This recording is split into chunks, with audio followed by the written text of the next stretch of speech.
ഇതൊരു late night ഫുഡാണ്. രാത്രിയായപ്പോൾ എനിക്ക് ഭയങ്കരമായിട്ട് വിശന്ന്. അപ്പോൾ എന്തുണ്ടാക്കാമെന്ന് ഓർത്തപ്പോൾ ഞാൻ ഓർത്ത് പെട്ടെന്നൊരു ചിക്കൻ കറിയും ചപ്പാത്തി ഉണ്ടാക്കാമെന്ന്.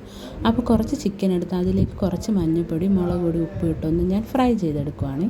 അപ്പോൾ ഞാനിന്നിവിടെ ഫ്രൈ ചെയ്തിട്ടാണ് ഈ കറി വെക്കുന്നത്. അപ്പോൾ ഞാൻ ചിക്കൻ ഫ്രൈ ചെയ്യാൻ വെച്ചിട്ട് ഗ്രേവിക്ക് വേണ്ട സവോളയും പച്ചമുളകും അരിഞ്ഞ് വെച്ചു. അപ്പോഴേക്കും ഞാൻ ചപ്പാത്തിയും കൂടെ ഒന്ന് ഉണ്ടാക്കി വെക്കാമെന്ന് ഓർത്തു. അപ്പം നമ്മുടെ ചപ്പാത്തി എല്ലാം ആയി വന്നപ്പോഴേക്കും ചിക്കൻ ഇവിടെ ഫ്രൈ ആയിട്ടുണ്ട്. അപ്പോൾ ഫ്രൈ ആയ ചിക്കൻ ഞാൻ മാറ്റി വെച്ചിട്ട് ആ എണ്ണയിലോട്ട് തന്നെ ഞാൻ കുറച്ച് പെരുംജീരകവും സവോളയും ജിഞ്ചർ ഗാർലിക് പേസ്റ്റും കൂടെ ഞാൻ ചേർത്ത് കൊടുക്കുന്നുണ്ട്. എന്നിട്ട് ഇതൊന്ന് ഫ്രൈ ആയിട്ട് വന്നപ്പോഴേക്കും ഇതിലേക്ക് ഞാൻ കുറച്ച് ടൊമാറ്റോ കെച്ചപ്പും കൂടെ ആഡ് ചെയ്ത് കൊടുത്ത് എന്നിട്ട് ഇതിലേക്ക് കുറച്ച് ചിക്കൻ മസാലയും കുറച്ച് മുളക് കൂടി ഇട്ടിട്ട് നല്ലതായിട്ടൊന്ന് ഫ്രൈ ആക്കിയിട്ട് നമ്മുടെ വറുത്ത് വെച്ചിരിക്കുന്ന ചിക്കനും കൂടെ ചേർത്ത് കൊടുത്ത് ആവശ്യമായ വെള്ളവും ഉപ്പും ചേർത്തിട്ട് നല്ലതായിട്ട് തിളച്ച് വന്നപ്പോഴേക്കും ഞാൻ ഒരു ബട്ടർ ക്യൂബും കുറച്ച് കറിവേപ്പിലയും കൂടെ ആഡ് ചെയ്ത് കൊടുത്ത് എന്തായാലും അടിപൊളി